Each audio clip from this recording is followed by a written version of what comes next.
So I just posted a podcast covering this book, Steve Jobs by Walter Isaacson. It's an absolutely fantastic book, and I wanted to share the question that I was pondering while I was preparing for and recording this podcast. So my senior year in college, I took my first business class, and it was in one of those big classrooms that had room for like 300 students.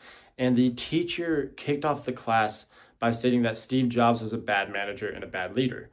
And I thought that was a little ironic considering most of the students had MacBooks on their desks, iPhones in their pockets, and Apple was the most valuable company in the world at that time.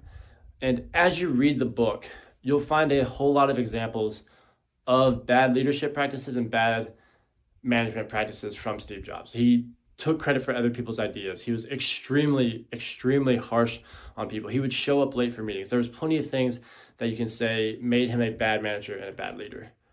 But the question I was pondering is, what are the things that he did so well that it made up for all of those flaws of his, right? What are the things that he was so extraordinary at that it led him to create the most valuable company in the world despite those traits and characteristics that we normally would classify as bad management or bad leadership? So that's the question I was exploring. I identified 14 things that I thought he did very well. So that's the list that I'll go through in the podcast.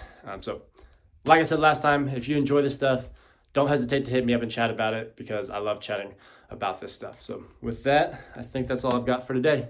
I'll catch you next time.